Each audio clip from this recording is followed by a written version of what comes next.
morning, my friends. Winter season is baking season. We're stuck at home and we need to do something that keeps us warm and cozy. Today, I chose to make chocolate chip cookies that are sourdough based. It's very different, but they are chewy and delicious, and I thought that I will share that recipe with you. So it includes two types of flour, bread flour mostly, and a little bit of all-purpose flour. If you don't have bread flour, you can use all-purpose flour as well. But the flour mixture is gonna be in my cookies today. It's gonna be bread flour, all-purpose, and some almond ground flour. And then we're gonna have also the chocolate chip, some sea salt or any salt. Brown sugar I'm using because that helps also the chewiness.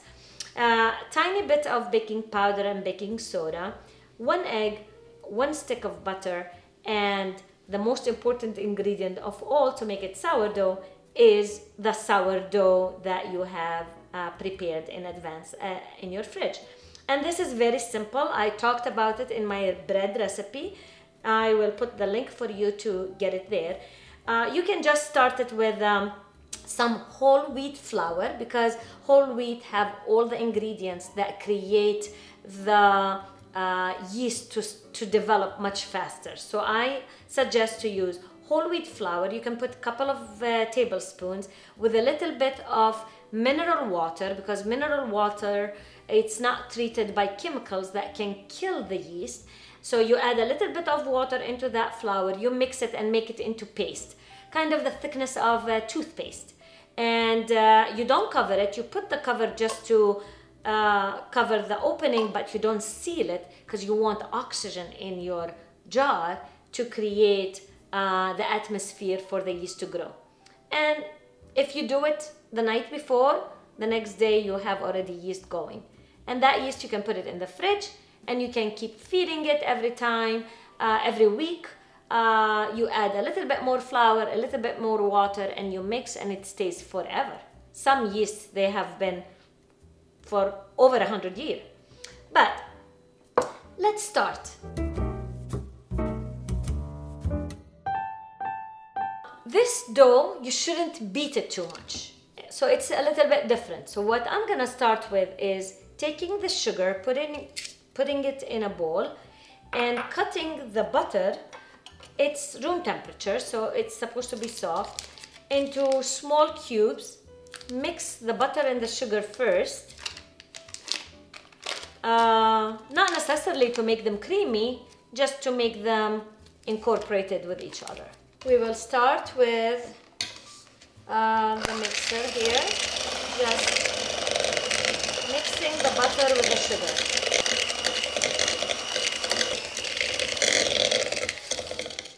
At this point, you see that the butter is incorporated with the sugar. It's not creamy or anything. It is still clumpy, but it's okay.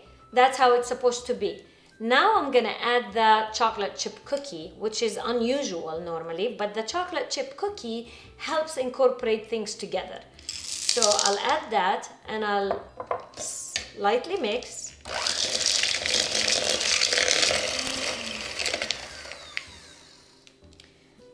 And that's it. Now, the next step is having the sourdough, measuring it. I will put half a cup right there.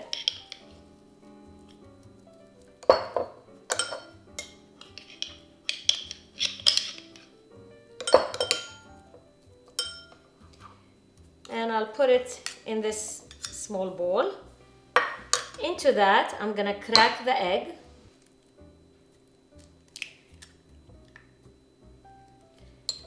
And I will mix it until they are incorporated.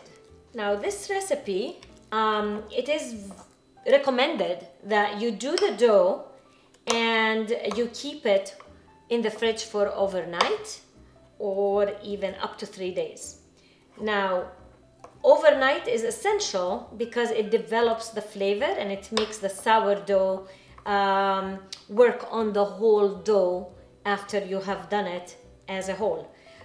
Today we're gonna wait a little bit. I'm not gonna wait that long, but when you make it at home, try to wait overnight and then cook it, and then bake it, I mean. And the results are gonna be even more delicious. This, I'm gonna add it into the butter, sugar, chocolate.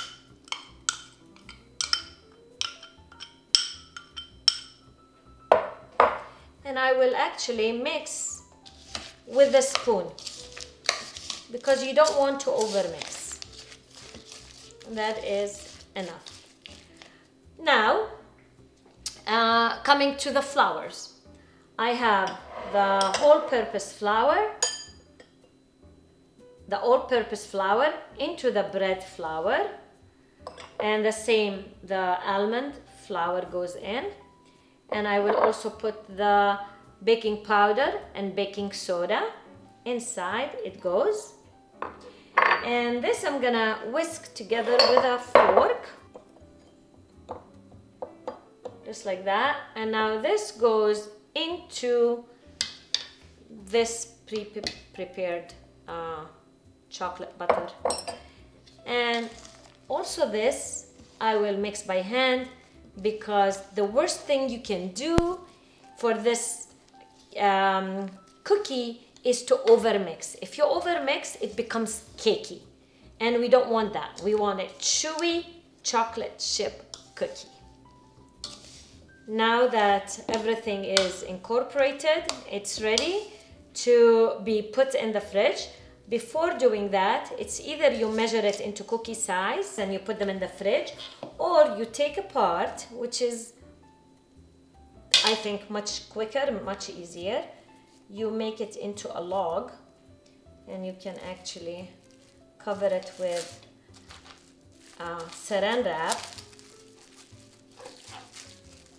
And you can shape it into the size that you want. You make it thicker diameter or thinner depending on the size of the cookie, and just do it into a log. Now you can put this in the fridge or in the freezer. Now tomorrow what I'm gonna do, I'm gonna be cutting slices from this, which creates my cookies. I'll do the same with the rest. I'll make it into a log. Okay, so now it's a couple of hours later. It's supposed to be overnight, so make sure when you do it, keep it overnight at least. I'm opening my roll, it's cold, and I will be cutting into chips.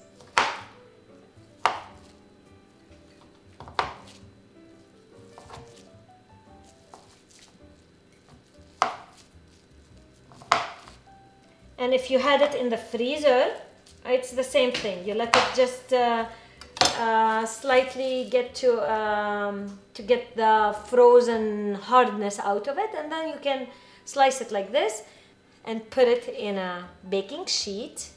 You can fix the roundness of it if the knife pushed it and made it into an oval rather than round. You should bake it in a preheated oven to 375 degrees, not 350 like normal cookies, until it's slightly golden. It should take a few minutes. I'll tell you exactly when I cook it, when I bake it.